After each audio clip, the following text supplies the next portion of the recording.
नमस्कार मित्रांनो, स्वागत आहे तुमचं NG मॅथ क्लास या आपल्या यूट्यूब चॅनलमध्ये. मित्रांनो, आपण महा TET परीक्षेसाठी अतिशय इम्पॉर्टंट, अतिशय महत्त्वपूर्ण अशी प्रश्नपत्रिका या ठिकाणी पाहत आहोत. आजचा आपला विषय कोणता आहे? परिसर अभ्यास किंवा समाजशास्त्र. मग परिसर अभ्यास आणि समाजशास्त्राचा आपला आजचे कितवं लेक्चर आहे? तर हे 8वं लेक्चर आहे. म्हणजे जर याच्या अगोदरचे लेक्चर तुम्ही पाहिले नसतील तर तुम्हाला ते सुद्धा पाहून घ्यायचे आहेत, कारण ते सुद्धा परीक्षेच्या दृष्टीने काय आहेत, अतिशय महत्त्वाचे असणार आहे. ठीक आहे. मग या ठिकाणी आपला पहिला प्रश्न काय असणार आहे बघा. हडप्पा संस्कृतीच्या उत्खननात आढळणाऱ्या मुद्रा डॅश डॅश नावाच्या दगडापासून बनवल्या जातात. म्हणजे काय विचारलं आपल्याला की ज्या काही हडप्पा संस्कृतीच्या उत्खननामध्ये ज्या काही मुद्रा आढळल्या, ह्या मुद्रा कोणत्या दगडापासून तयार केल्या जात होत्या, असं आपल्याला सरळ सरळ विचारलंय. आता तुम्ही म्हणता काय बाबा कुठून बी प्रश्न येत का काय? तर हे कितवीच्या पुस्तकामध्ये हे आता 5वी 6वीच्या इतिहासामधला प्रश्न आहे. ठीक आहे. आणि आपल्याला परीक्षेमध्ये विचारलेला प्रश्न आहे. मग बघा ऑप्शन काय दिलेत? बेसाल्ट, ग्रॅनाइट, शिएटाईट आणि लाईमस्टोन. मग या ठिकाणी आपलं योग्य उत्तर काय आहे? स्टिएटाईट ह्या दगडापासून हडप्पा संस्कृतीमधल्या मुद्रा बनवल्या जात होत्या. ठीक आहे. मग आता या ठिकाणी तुम्हाला हडप्पाकालीन मुद्रांची काही वैशिष्ट्ये आहेत, ही तुम्हाला लक्षात ठेवायची आहेत. का लक्षात ठेवायचे आहेत? तर याच्यावरती प्रश्न विचारला जातो. तुम्ही पाहिलाय प्रश्न तुमच्या समोर आहे, विचारलेला प्रश्न. ठीक आहे. मग बघा दगडाचा प्रकार कोणता होता? तर स्टिएटाईट हा दगड होता. या दगडाला दुसरं नाव काय बघा? सोपस्टोन सुद्धा म्हणतात. ठीक आहे. हा दगड कसा होता? तर हा एक मऊ दगड होता आणि तो मऊ असल्यामुळे त्याच्यावरती कोरीव काम करणं काय सोपं जातं. ठीक आहे. त्यामुळे या दगडाची निवड केली होती. त्याच्यानंतर प्रश्न विचारला जातो की ह्या ज्या मुद्रा होत्या, हडप्पाकालीन मुद्रा, ह्या कोणत्या आकाराच्या होत्या? मग ह्या कोणत्या आकाराच्या होत्या? तर ह्या प्रामुख्याने चौरस आकाराच्या होत्या. जसंच तसं आहे. 5वीच्या इतिहासामध्ये जसेचे तसे प्रश्न पण आहेत आणि हे वाक्य पण आहेत, आणि हे तुमच्यासाठी महत्त्वाचे आहेत. याच्यावरती प्रश्न विचारला जात आहे आपल्याला. ठीक आहे. त्याच्यानंतर अजून बघायचं तुम्हाला कोरीव काम काय केलं जात असं, या मुद्रावरती कोरीव काम काय केलेलं असायचं हे पण प्रश्न विचारू शकतात. म्हणजे याच्यावरती कशाच्या चित्र असायचे किंवा कशाच्या आकृत्या असायच्या? तर याच्यावरती विविध प्राण्यांच्या आकृत्या असायच्या. या मुद्रावरती कशाच्या आकृत्या असायच्या? प्राण्यांच्या. ठीक आहे. मग उदाहरणार्थ पाहिलं बघा, एक शृंगी बैल, हत्ती, वाघ. ठीक आहे. तुम्हाला फक्त प्राण्यांचं लक्षात ठेवायचं, इथं तुम्हाला हेच विचारणार आहे. ठीक आहे. आणि चित्रलिपीतला मजकूर कोरलेला असायचा. ठीक आहे. त्याच्यानंतर या मुद्रांचा वापर कशासाठी केला जायचा? प्रश्न विचारू शकतात की नाही. हडप्पाकालीन मुद्रांचा वापर कशासाठी केला जायचा? मग कशासाठी? तर याचा वापर प्रामुख्याने व्यापारात मालावर ओळख पटवण्यासाठी किंवा शिक्का मारण्यासाठी या मुद्रांचा वापर केला जात असे. ठीक आहे. म्हणजे या मुद्रा म्हणजे कसे होते? आजचे जसे आपले शिक्के आहेत ना, त्याच पद्धतीचे हे काय होते? मुद्रा होते किंवा शिक्के होते असं म्हटलं तरी चालेल. मग याचा उपयोग कशासाठी केला जायचा? व्यापारात मालावरती ओळख पटवण्यासाठी किंवा शिक्का मारण्यासाठी या मुद्रांचा वापर केला जात असे. ठीक आहे. पुढचा प्रश्न 2 नंबर. पुढीलपैकी अचूक साखळी ओळखा. काय सांगितलं आपल्याला? अचूक साखळी ओळखायला सांगितली. आता अचूक म्हणजे कोणती साखळी? तर अचूक म्हणजे बरोबर.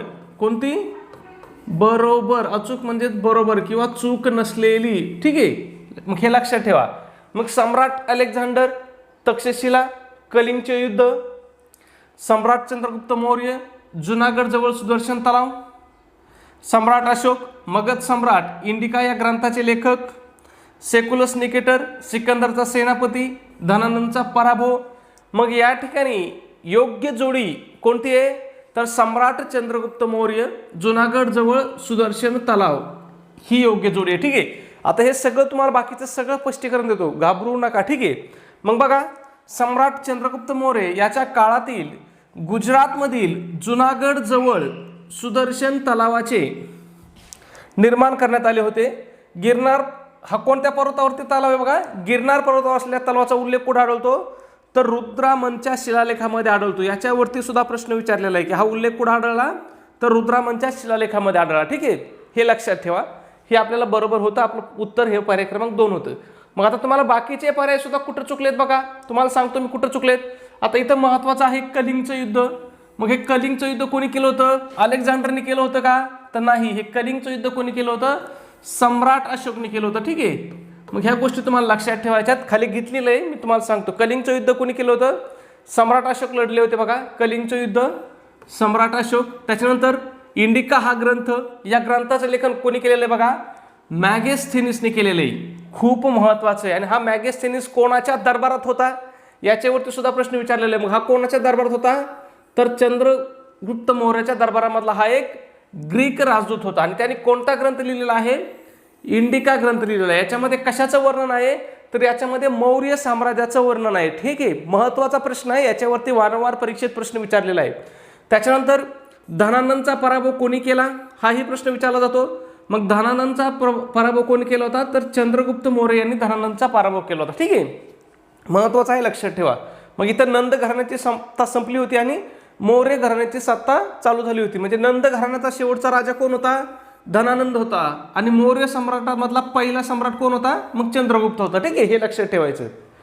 पुढचा प्रश्न 3 नंबर, पुढीलपैकी चुकीची जोडी ओळखा. काय सांगितलंय, चुकीची जोडी बघूया. भारवी कुमारसंभव, माघ शिशुपाल वध, कालिदास रघुवंश, पाणिनी अष्टाध्यायी. मग या ठिकाणी चुकीची जोडी कोणती आहे, तर पहिलीच जोडी चुकीची आहे. ठीक आहे, भारवी कुमारसंभव ही जोडी चुकीची आहे.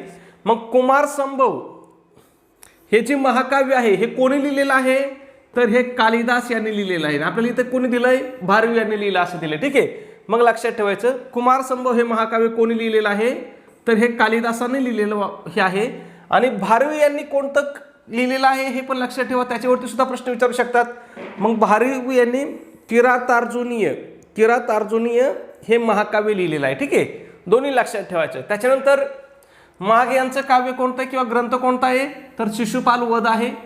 पाणिनींचा अष्टाध्यायी, याच्यावरती सुद्धा भरपूर प्रश्न विचारलेले आहेत. त्याच्यानंतर कालिदास यांचं दुसरं एक आहे बघा, रघुवंश आणि कुमारसंभव हे दोन्ही कोणाचे आहेत, कालिदासाचे आहेत. ठीक आहे, हे सगळे परीक्षेच्या दृष्टीने महत्त्वाचे आहेत मित्रांनो, लक्षात असू द्या. पुढचा प्रश्न पाहण्या अगोदर आपण एक छोटीशी सूचना, टी परीक्षेसाठी आपण अतिशय इम्पॉर्टंट, अतिशय महत्त्वपूर्ण अशी टेस्ट सिरीज या ठिकाणी सुरू केलेली आहे. आपल्या टेस्ट सिरीजचं वैशिष्ट्य आहे की या ठिकाणी ही तुमच्या टीईटीच्या संपूर्ण अभ्यासक्रमावर आधारित अशी आपली टेस्ट सिरीज असणार आहे. मग या टेस्ट सिरीजमध्ये तुम्हाला काय भेटेल, तर तुम्हाला यामध्ये 10 टेस्ट पेपर भेटतील.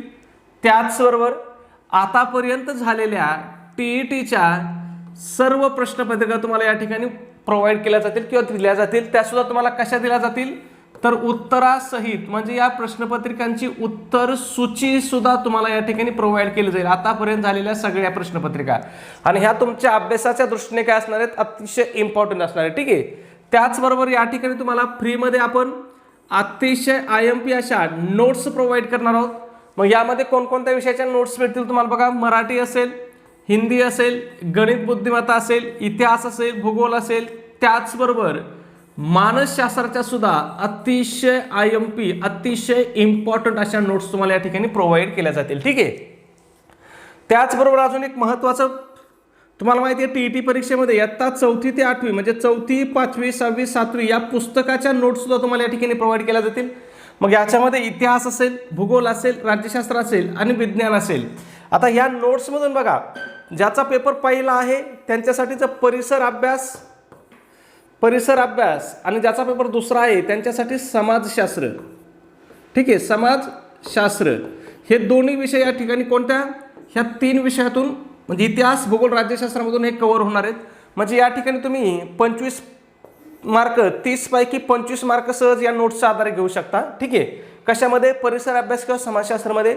आणि ज्याचा पेपर 2ला विज्ञान आहे, गणित विज्ञान, त्यांना सुद्धा याच्यामधून 30 पैकी कमीत कमी 25 प्रश्न हे काय विचारले जातात, 100% विचारले जातात. ठीक आहे, मग तुमचा कुठलाही पेपर असू द्या, फक्त एवढे 3 पुस्तकाच्या नोट्स जरी तुम्ही केल्या तरी तुमचे 25 मार्क काय होत आहेत, फिक्स होत आहेत.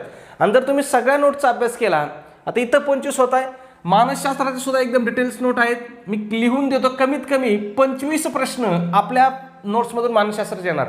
म्हणजे एवढ्या 2 नोट्स जरी केल्या तुम्ही तरी 50 प्रश्न तर तुमचे हेच झाले. ठीक आहे, आणि बाकीचे तुम्ही टोले जरी मारले तरी तुम्ही परीक्षा पास होऊन जात आहे.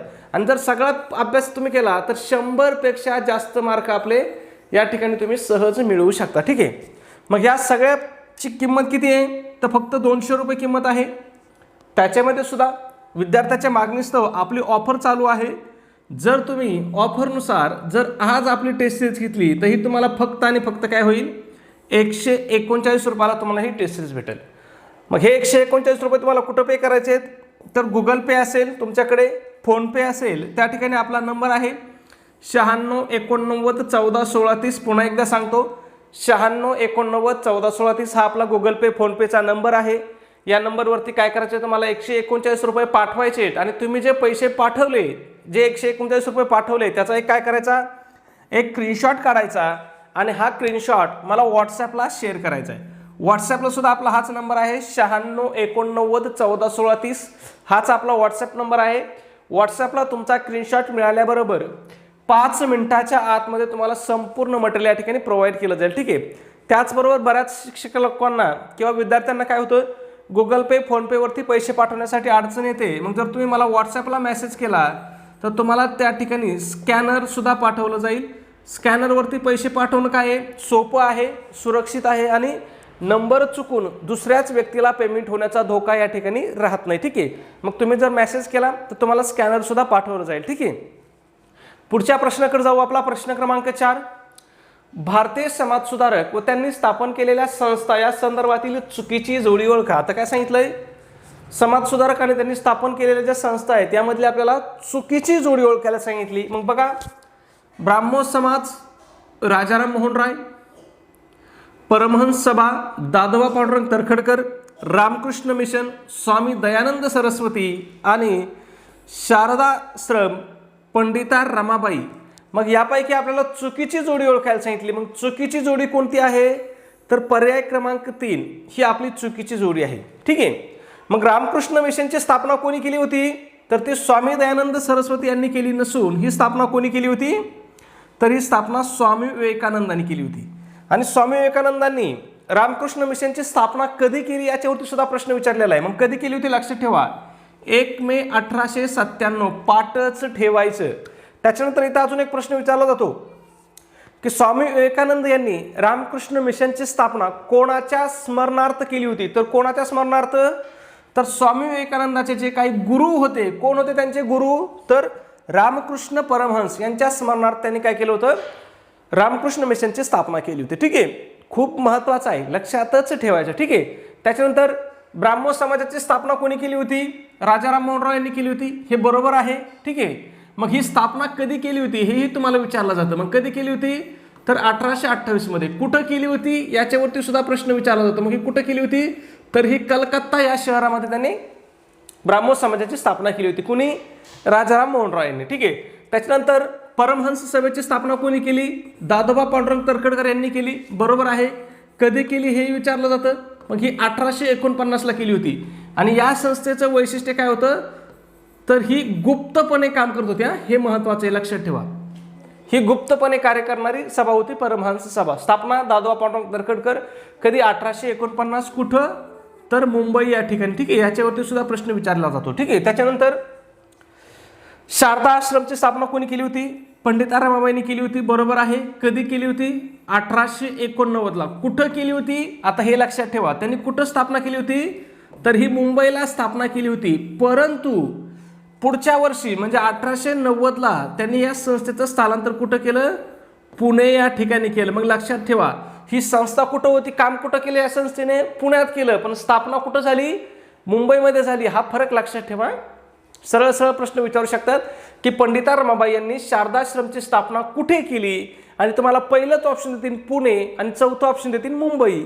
मग तुम्ही गडबडीत काय कराल, पुणे लिहून टाकता, मुंबईकडे लक्ष जाणार नाही, मग आपलं उत्तर चुकन। त्याच्यामुळे तुम्हाला लक्षात ठेवायचं आहे, स्थापना मुंबईत केली आणि त्याच्या पुढच्याच वर्षी त्यांनी काय केली, ती संस्था पुण्यामध्ये स्थलांतरित केली। शारदाश्रमाचं काम काय आहे, तर त्यांनी काय केलं होतं, जे विधवा महिला आहेत त्यांना शिक्षण, भोजन आणि निवास याची सुविधा किंवा सोयी दिली होती, ठीक आहे। हे पण लक्षात ठेवा।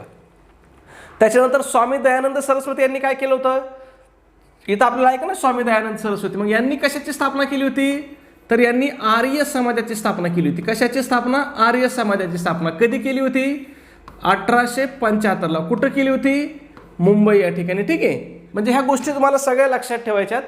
याच्यावरती तुम्हाला वारंवार प्रश्न विचारलेले आहेत। पुढचा 5 नंबर प्रश्न, पुढील घटनापैकी कोणती घटना कालानुक्रमे सर्वात पहिली घडली आहे। आता जसं इथं विचारलंय ना, तसाच ह्या ज्या संस्था आहेत ना, ह्या संस्थेवरती सुद्धा कालानुक्रम लावायला प्रश्न विचारला होता बरं का। मग तुम्हाला लक्षात ठेवायचे, ब्राह्मो समाजाची स्थापना कधीची आहे, 1828 आहे, ठीक आहे। त्याच्यानंतर परमहंस सभा 1849, हे सांगितलं मी, पण तरी लक्षात ठेवा, हे किती आहे, 1897। शारदाश्रम किती आहे 1889. यांचा सुद्धा क्रम लावायला परीक्षेमध्ये प्रश्न विचारला जातो. हे जे काही समाज सुधारकांनी स्थापन केलेल्या संस्था आहेत ना, यांचा सुद्धा कालक्रमानुसार मांडणी करा असा प्रश्न विचारला जातो. म्हणून लक्षात ठेवायचं तुम्हाला, अशी सांगड घालता आली पाहिजे. मग बघा घटना कोणत्या आहेत. बंगालची फाळणी रद्द करण्यात आली. मग आता जर तुम्हाला कालानुक्रमे जर क्रम लावायचा असेल तर तुम्हाला सगळ्यात महत्त्वाचं काय माहीत पाहिजे, ती घटना कोणत्या वर्षी घडली हे माहीत पाहिजे. मग बंगालची फाळणी रद्द कधी करण्यात आली होती, तर ही 1911ला रद्द करण्यात आली होती. ठीक आहे. त्याच्यानंतर बघूया, कोलकाता येथे ब्रिटिशांनी एशियाटिक सोसायटीची स्थापना केली. ही स्थापना त्यांनी कधी केली होती माहिती पाहिजे. कधी केली होती, 1784ला केली होती. कधी, 1784. भारत सेवक समाजाची स्थापना, कशाची, भारत सेवक समाजाची स्थापना कधीच केली होती, 1905ला केली होती. ठीक आहे. त्याच्यानंतर मुंबईतील गोकुळदास तेजपाल संस्कृत पाठशाळा येथे भारतीय राष्ट्रीय काँग्रेसचे पहिले अधिवेशन, मग भारतीय राष्ट्रीय काँग्रेसचं पहिलं अधिवेशन किंवा राष्ट्रीय सभेचं पहिलं अधिवेशन कधी घडलं होतं, तर हे 1885ला. आता काय विचारलंय, सर्वात पहिली घटना कोणती घडली असं विचारलंय. मग बघा 1911, 1784, 1905 आणि 1885. मग याच्यात पहिली घटना कोणती आहे, 1784ची आहे. काय आहे ती घटना, तर कोलकाता या ठिकाणी ब्रिटिशांनी एशियाटिक सोसायटीची स्थापना केली. प्रश्न अजून एक इथं विचारला जातो की कोलकाता या ठिकाणी एशियाटिक सोसायटीची स्थापना 1784ला केली. मग त्या संस्थेचा संस्थापक कोण होता किंवा कोणी स्थापना केली, तर सर विल्यम जोन्स. ठीक आहे, लक्षात ठेवा, सर विल्यम जोन्स यांनी एशियाटिक सोसायटीची स्थापना केली होती. खूप महत्त्वाचा आहे, परीक्षेत प्रश्न विचारलेला आहे. त्याच्यानंतर बंगालची फाळणी रद्द केली कधी, 1911ला. कुठं घोषणा केली होती ही, हेही प्रश्न विचारला जातो, तर ती दिल्ली दरबारामध्ये घोषणा केली होती, हे लक्षात ठेवा. ठीक आहे, दिल्ली दरबारामध्ये. भारत सेवक समाजाची स्थापना कधी झाली, 1905ला. पण ही स्थापना कोणी केली हाही प्रश्न विचारला जातो. मग ही स्थापना नामदार गोपाळ कृष्ण गोखले यांनी केली होती, भारत सेवक समाजाची स्थापना. ठीक आहे, प्रश्न परीक्षेत विचारलेले आहेत म्हणून सांगतो तुम्हाला. आता हे जे मुंबईत पहिलं अधिवेशन झालं होतं राष्ट्रीय काँग्रेसचं, याचे अध्यक्ष कोण होते, तर ओमेशचंद्र बॅनर्जी हे काय होते, राष्ट्रीय सभेचे किंवा भारतीय राष्ट्रीय काँग्रेसचे पहिले अध्यक्ष होते. ठीक आहे, पहिल्या अधिवेशनाचे हे अध्यक्ष होते. त्याच्यानंतर एशियाटिक सोसायटी, ते तर सांगितलं, स्पष्टीकरण झाले सगळं आपलं. बघू पुढचा प्रश्न. ठीक आहे, प्रश्न क्रमांक 6, विधान 1914 ते 1918 या कालावधीत पहिले महायुद्ध झाले. ठीक आहे, पुढे विचारूया. विधान ब काय सांगितलंय, पहिल्या महायुद्धात ब्रिटन, फ्रान्स, रशिया, इटली व अमेरिका हा मित्र राष्ट्रांचा गट होता. ठीक आहे. विधान तिसरं काय दिलंय, पहिल्या महायुद्धात जर्मनी, ऑस्ट्रिया, हंगेरी, तुर्कस्तान व बल्गेरिया हा मध्यगत राष्ट्रांचा गट होता. आणि वरील विधानांच्या संदर्भात योग्य पर्याय निवडायला सांगितलेत. वर जे विधानं दिलेत यांच्या संदर्भामध्ये आपल्याला काय केलंय, योग्य विधानं आपल्याला या ठिकाणी निवडायला सांगितले. मग बघा, पहिलं विधान बरोबर आहे. पहिलं महायुद्ध कधी झालं होतं, 1914 ते 18 दरम्यान झालं होतं. मित्र राष्ट्रांचा गट कोण होता बघा, ब्रिटन, फ्रान्स, रशिया, इटली आणि अमेरिका. ठीक आहे, याच्यामध्ये रशिया आणि अमेरिका हे नंतर युद्धामध्ये उतरले होते. तिसरं विधान काय होतं, मध्यगत राष्ट्रांचा गट जर्मनी, ऑस्ट्रिया, हंगेरी, तुर्कस्तान व बल्गेरिया. म्हणजे हे तिन्ही विधानं काय आहेत, बरोबर आहेत. मग आपलं उत्तर काय राहील, अ ब क बरोबर. कुठे अ ब क बरोबर, बघा पहिला विधान आहे आपल्याला अ ब क बरोबर. ठीक आहे. पुढचा प्रश्न 7 number, Harappa, Ravi, Hulas dash dash. आता काय सांगितलंय, हडप्पा संस्कृती किंवा हडप्पा शहर रावी नदीच्या काठी होतं, तर उल्हास हे शहर कोणत्या नदीच्या काठी होतं. मग हे कोणत्या नदीच्या काठी होतं, तर हे यमुना नदीच्या काठी होतं. तुम्हाला आता हे जे काही जुने हडप्पा संस्कृतीमधले किंवा सिंधू संस्कृतीमधले जे काही उत्खननात शहरं सापडलेत ना, हे कोणतं शहर कोणत्या नदीच्या काठी होतं हे लक्षात ठेवायचं आहे. कारण सिंधू संस्कृती ही काय होती, नागरी संस्कृती होती आणि ती कुठं विकसित झाली होती, तर सिंधू नदीच्या खोऱ्यामध्ये विकसित झाली होती. म्हणजे नदी खोऱ्यामधली ती विकसित झालेली संस्कृती होती. ठीक आहे. म्हणून कोणत्या नदीच्या कडेला कोणतं शहर होतं लक्षात ठेवायचं आहे. हडप्पा शहर कोणत्या नदीच्या कडेला होतं, तर हे रावी नदीच्या कडेला होतं. सध्या कुठं आहे, पाकिस्तानमधल्या पंजाब राज्यामध्ये आहे. मोहनजोदडो सिंधू नदीच्या कडेला कुठं आहे, हे पाकिस्तानमधल्या सिंध प्रांतामध्ये आहे. ठीक आहे. हे दोन, हडप्पा आणि मोहनजोदडो हे दोन्ही शहरं पाकिस्तानामध्ये आहेत, सध्याच्या पाकिस्तानामध्ये आहेत. याच्यावरती सुद्धा प्रश्न आपल्याला TET मध्ये विचारलेला आहे. त्याच्यानंतर बाकीचे सगळे मग भारतात आहे. मग कालीबंगन कोणत्या नदीच्या कडेला आहे? घग्गर नदीच्या काठी. कोणत्या राज्यामध्ये? राजस्थान. लोथल शहर भोगवा नदीच्या काठी कोणत्या राज्यामध्ये? गुजरात. हुलास यमुना उत्तर प्रदेश राज्यामध्ये. ठीक आहे, याच्यावरती आपल्याला प्रश्न होता सध्या. पुढचा महत्त्वाचा प्रश्न, इसवी सनाच्या पहिल्या शतकात फुनान या प्राचीन राज्याची स्थापना डॅश डॅश या देशात करण्यात आली. मग फुनान या राज्याची प्राचीन राज्याची स्थापना कोणत्या देशामध्ये करण्यात आली होती? तर ही कंबोडियामध्ये करण्यात आली होती. ठीक आहे, त्याच्यानंतर कोणत्या शतकात करण्यात आली? बघा, ही कोणत्या शतकात करण्यात आली होती? पहिल्या शतकामध्ये. आणि हे पहिलं हिंदू बौद्ध साम्राज्य होतं. फुनान हे कोणतं? फुनान आहे, फुनान म्हणलं मी. फुनान हे कोणतं साम्राज्य होतं? हिंदू बौद्ध साम्राज्य होतं. ठीक आहे, कोणत्या देशामध्ये होतं? कंबोडिया. स्थापना कधी? पहिल्या शतकामध्ये. पुढचा प्रश्न 9 नंबर, लीळा चरित्र हा ग्रंथ डॅश यांनी संपादित केला. मग लीळा चरित्र हा जो ग्रंथ आहे हा कोणी संपादित केला होता? तर हा माईमभट यांनी संपादित केला होता. ठीक आहे, मग माईमभट यांनी हा ग्रंथ कोणासाठी लिहिला होता? तर महानुभव पंथाचे जे प्रवर्तक होते चक्रधर स्वामी हे काय होते? ह्या माईमभटाचे गुरु होते. म्हणजे माईमभट यांचे काय होते? शिष्य होते. ठीक आहे, म्हणून त्यांनी काय केलं होतं? ह्या चक्रधर स्वामींच्या महानिर्वाणानंतर माईमभट यांनी स्वामींच्या आठवणीचा म्हणजे लीळांचा ग्रंथ केला होता. त्यालाच काय म्हटलं जातं? लीळा चरित्र म्हटलं जातं.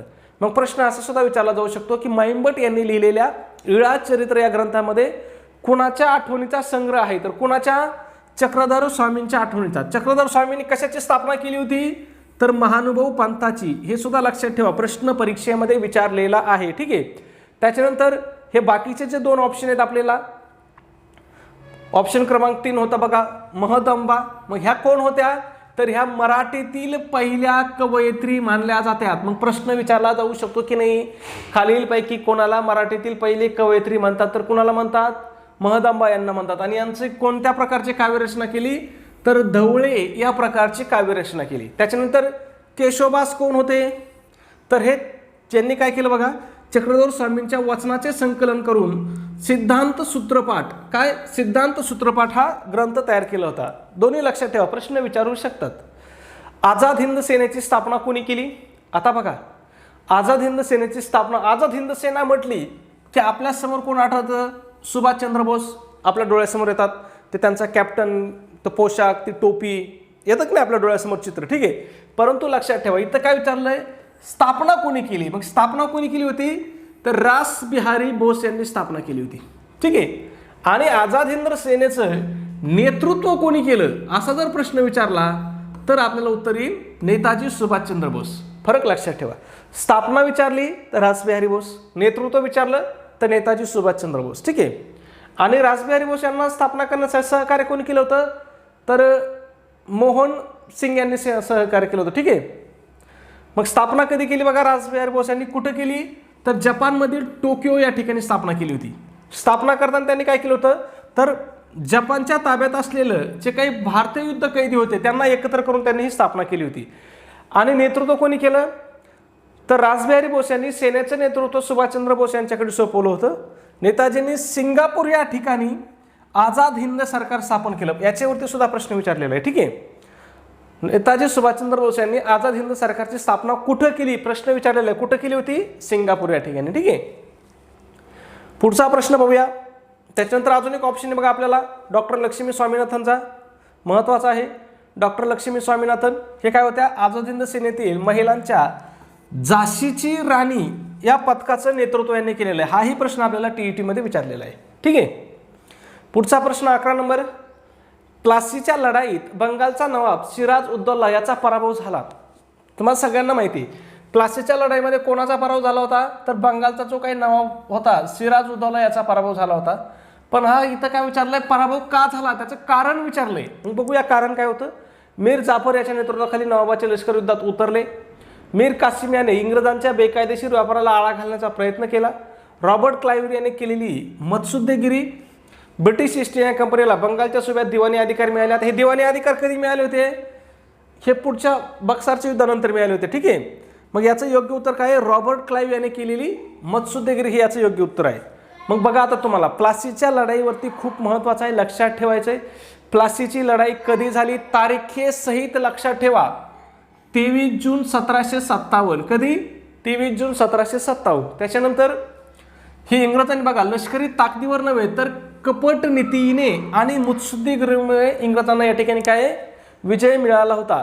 सिराजुद्दौलाचं जे सैनिक होतं हे इंग्रजांच्या कितीतरी पटीने जास्त होतं, परंतु त्या रॉबर्ट क्लाइव्हने काय केलं मुत्सद्देगिरीने की सिराजुद्दौलाचा जो काही सेनापती आहे, कोण होता त्याचा सेनापती, मीर जाफर. कोण होता त्याचा सेनापती, मीर जाफर होता. याला काय केलं, बाबा तुला नवाब बनवतो असं त्याला आमिष दाखवलं आणि त्याला आपल्या बाजूने वळवलं, म्हणून तो युद्धामध्ये सहभागी झाला नाही मीर जाफर. ठीक आहे, त्याने या ठिकाणी गद्दारी केली, म्हणून सिराजुद्दौलाचा प्लासीच्या लढाईमध्ये काय झाला, पराभव झाला आणि बंगालमध्ये इंग्रजी सत्तेचा पाया याच प्लासीच्या लढाईने घातला. ठीक आहे, लक्षात ठेवायचं.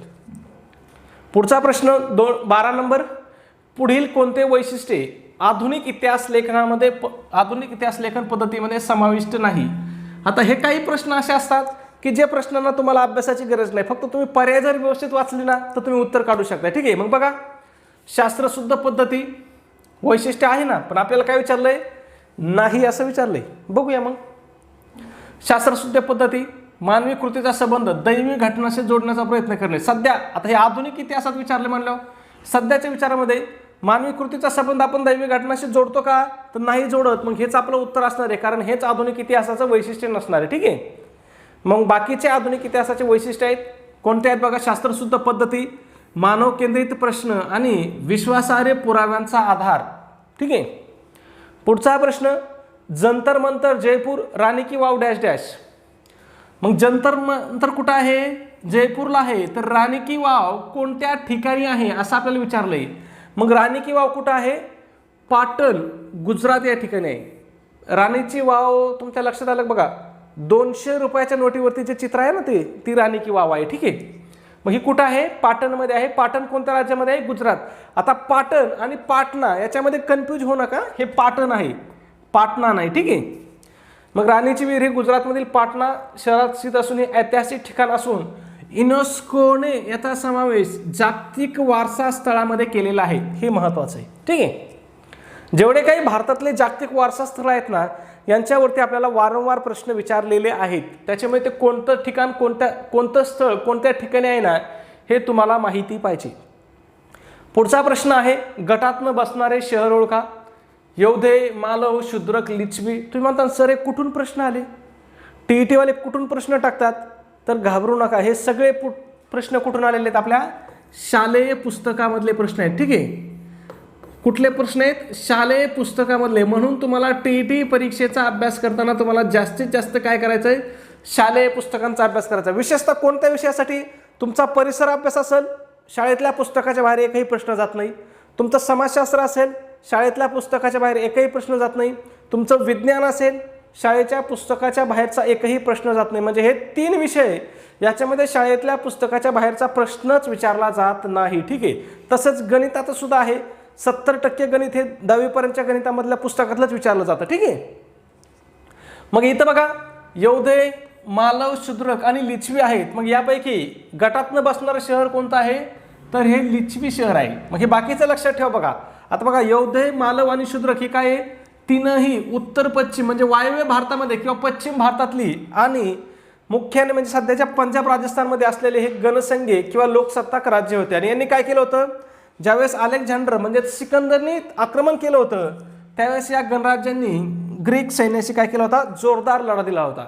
आणि हे लिच्छवी का वेगळे, तर हे पूर्व भारतामध्ये आहे, सध्याच्या बिहारमध्ये हे शहर आहे. ठीक आहे, म्हणजे हे 3 शहर पश्चिमेकडे होते आणि ते पूर्वेकडे होतं, म्हणून ते गटातून बाजूला निघलं. ठीक आहे, प्रश्न सोपा आहे. पुढचा प्रश्न बघू, आपला प्रश्न क्रमांक 15 आहे. काय विचारलं बघा, ब्रह्मगिरी, सोपारा, गिरनार, सहस्राम ही ठिकाणे कोणत्या गोष्टीसाठी प्रसिद्ध आहेत. ब्रह्मगिरी, सोपारा, गिरनार आणि सहस्राम हे कोणत्या गोष्टीसाठी प्रसिद्ध आहेत असं विचारलंय. ऑप्शन बघूया, सम्राट अशोकाचे शिलालेख, दुसरं काय सम्राट अशोकाचे स्तंभलेख, बौद्ध धर्मातील स्तूप आणि प्राचीन व्यापारिकदृष्ट्या महत्त्वाची शहरे. मग ही कशासाठी प्रसिद्ध आहेत, तर ही सम्राट अशोकाच्या शिलालेखासाठी प्रसिद्ध आहेत. कोणकोणती शहर आहेत लक्षात ठेवा, ब्रह्मगिरी आहे, सोपारा आहे, गिरनार आहे आणि सहस्राम आहे. पुढचा प्रश्न आपला 16 नंबर. मुघलकालीन चित्रकलेचा उगम डॅश डॅश चित्रकलेतून झाला. मग जी काही मोगलकालीन चित्रकला होती हिचा उगम कोणत्या चित्रकलेतून झाला होता? इराणी चित्रकलेतून झाला होता. ठीक आहे, कारण हे मुघल कुठले होते? इराण प्रदेशातले होते. ठीक आहे. पुढचा प्रश्न 17 नंबर.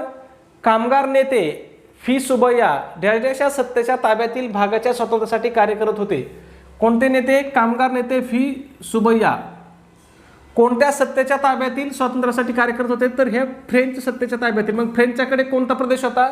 तर मुख्यतः पॉंडिचेरी होतं किंवा पद्दुचेरी होतं. ठीक आहे, हे लक्षात ठेवा. आणि यातून फ्रेंच कधी निघून गेले? मग ते 1954ला फ्रेंच भारतामधून निघून गेले, हे पण लक्षात ठेवा. पुढचा 17 नंतर आपला डायरेक्ट 18 नंबरचा प्रश्न आलाय. 19 आला, 18 नंबरचा प्रश्न टाईप करायचा राहून गेला. ठीक आहे. मग विटाळ विध्वंस या पुस्तकातून अस्पृश्यतेचे खंडन डॅश यांनी केले. तुम्हाला याच्या अगोदरच्या लेक्चरमध्ये सुद्धा सांगितलं होतं मी, या विटाळ विध्वंसमध्ये प्रश्न येतो म्हणून. ठीक आहे. मग हे कोणाचं पुस्तक आहे? तर हे गोपाळ बाबा वलंकर यांचं पुस्तक आहे. या पुस्तकात त्यांनी काय केलेलं आहे? तर अस्पृश्यतेचं खंडन केलेलं आहे. मग प्रश्न पुढचा असाही विचारला जाऊ शकतो की गोपाळ बाबा वलंकर यांनी आपल्या विटाळ विध्वंस या पुस्तकातून कशाचं खंडन केलं? कशाचं? अस्पृश्यतेचं. ठीक आहे.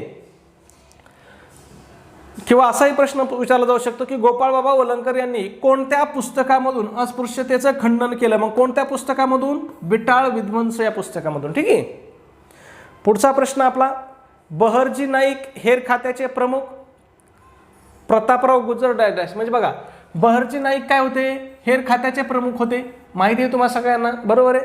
मग प्रतापराव गुजर हे कशाचे प्रमुख होते किंवा कोण होते असं आपल्याला विचारले. मग बघूया. आरमाराचे प्रमुख अधिकारी, स्वराज्याचे अमात्य, घोडदळाचे सौर्णबत आणि स्वराज्याचे न्यायाधीश. मग प्रतापराव गुजर कोण होते? गुजर हे घोडदळाचे सरनोबत होते, हे लक्षात ठेवा. ठीक आहे. पुढचा महत्त्वाचा प्रश्न आपला 21 नंबर. छत्रपती शिवाजी महाराजांच्या राज्याभिषेक प्रसंगी श्री राजा शिवछत्रपती ही अक्षरे कोरलेले कोणते नाणे पाडण्यात आले? तांब्याची शिवराई, सोन्याची मोहोर, सोन्याची शिवराई, तांब्याची मोहोर. या प्रश्नाचं योग्य उत्तर काय करायचं तुम्हाला कमेंटमध्ये सांगायचं आहे. ज्यांना उत्तर येत नाही त्यांनी आपला कालचं 7 क्रमांकाचं लेक्चर बघायचं आहे, त्याच्यामध्ये आपण डिटेल्समध्ये या ठिकाणी हा प्रश्न घेतलेला आहे. ठीक आहे. चॅनलला सबस्क्राईब केलं नसेल सबस्क्राईब करा. व्हिडिओ आवडला असेल एक लाईक करा आणि आपला व्हिडिओ तुमच्याकडे असणारे जे काही शैक्षणिक ग्रुप आहेत त्या ग्रुपला नक्की शेअर करत चला, फॉरवर्ड करत चला. धन्यवाद मित्रांनो.